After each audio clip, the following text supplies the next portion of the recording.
Hi, thanks for watching Transit Talk. I'm Christina Morrison, and I'm coming to you live from the Brevard County Emergency Operations Center in Rockledge. And today we are going to be talking all about hurricane safety, crisis management, and I am joined with Kimberly Prosser, Director of Brevard County Emergency Management, and Carmen Baez, who is with Space Coast Area Transit Customer Service Supervisor. Thank you so much for being here. I'm really interested in hearing about some of the emergency operations here in our county. So, Carmen, I'd like to start with you. I know that Space Coast Area Transit offers lots of services here, but one thing that a lot of people don't know is that you provide services for Brevard County Emergency Management. Can you tell us a little bit about that role?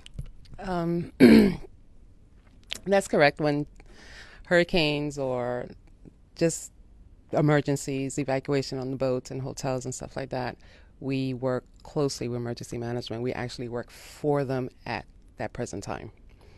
And we evacuate, who needs to be evacuated, and we take it from there. Yeah. That's a lot of ground to cover here in the county. So with those evacuations, those citizen evacuations, how does that work? Tell us a little bit more about that. Well, during the hurricane, Emergency Management has a special needs registry that they pre-register.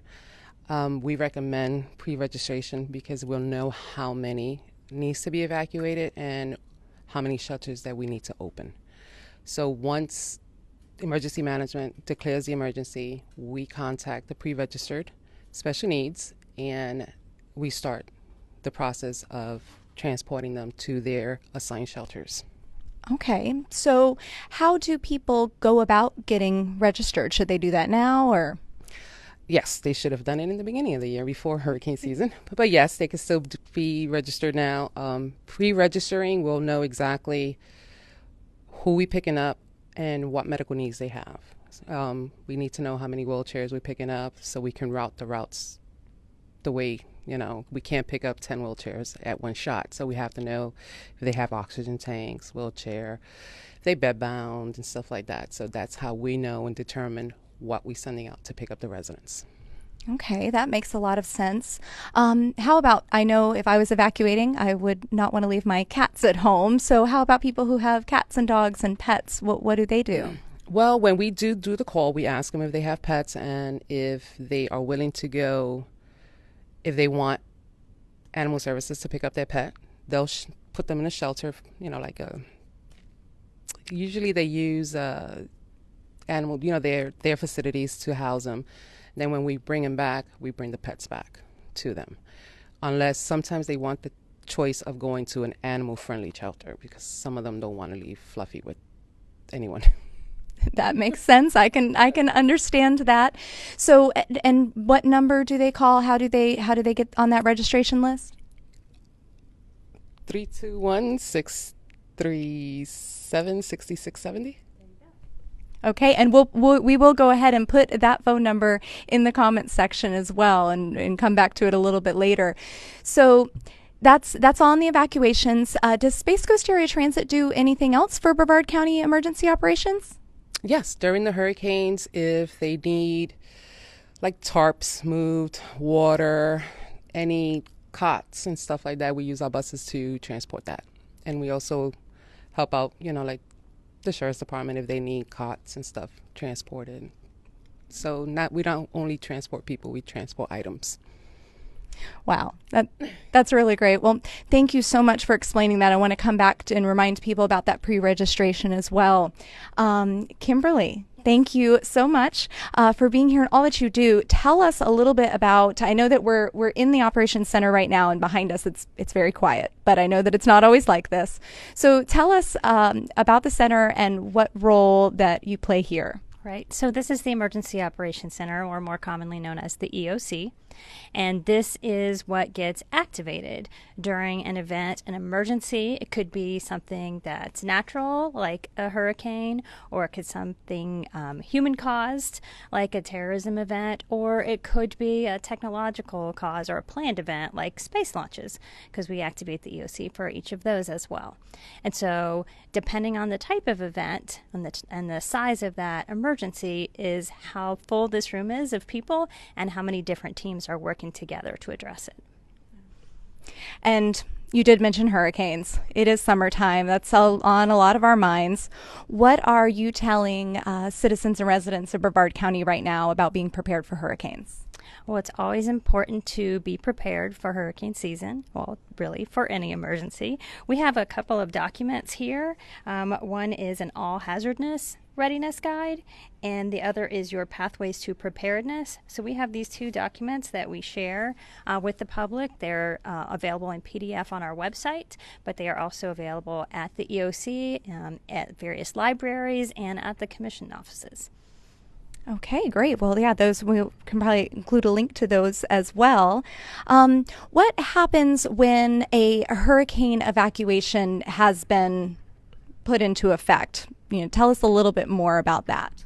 So once an evacuation order is in place, we do notify the public and those who are in the evacuation zones. So that's done on social media, which we're very active, done by doing a mass notification telephone call to the people who are within the evacuation zone. So if they have a landline phone, they would automatically receive that telephone call. If they don't have a landline phone and they only have a cell phone, then they'd want to go onto our website and register for those alerts so that they could receive that telephone call letting them know.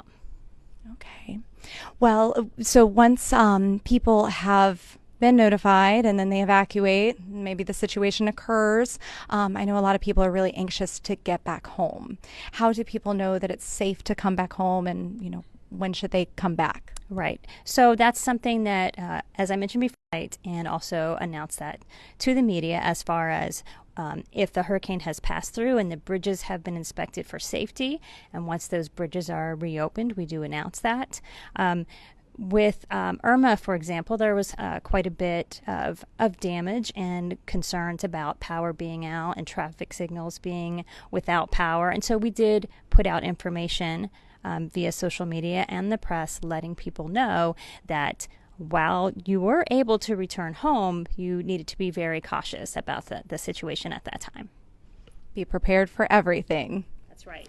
And we also always want to remind people that immediately following a storm, you should try to stay at home or in a place of safety and not be out driving around when there are other concerns. You never know if there could be a road washed out someplace or power lines down. There are various hazards that exist following a storm. Definitely. We've all seen that. So where can people find, you kind of went through some of the different ways, but how do people sign up for those alerts, and do we cover everything that you do? So you can go to our website, which is embrevard.com, and there is a button that you can click on to sign up for emergency alerts. So you'll be able to register multiple telephone numbers, email addresses. You can sign up for text messages.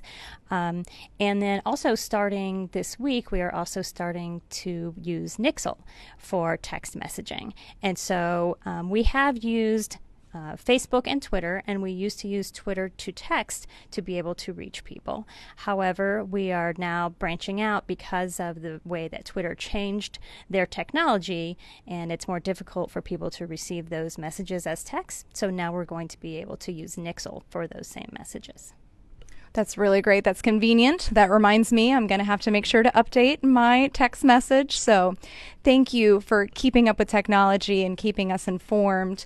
I want to remind everybody, these have been some great tips on how to stay safe during emergency situations. But Carmen, I wanted to make sure one more time that we drove home the that information on the pre-registration, because that sounded like it was really important. So where can people sign up once again for that? Actually, they could just go on to emergency management website. They can register online, or they can call here and get an application if they don't have computers, or they could call the number and they can register them over the phone. It just depends, because it's a lot of family members that live out of state, so they could do it for them. So there's a lot of options that they have to be pre-registered and be prepared. Perfect. And you guys are standing by to help. So, well, that is all for today. Thank you so much for being here, and thank you so much for watching. Once again, I'm Christina Morrison, and this has been Transit Talk.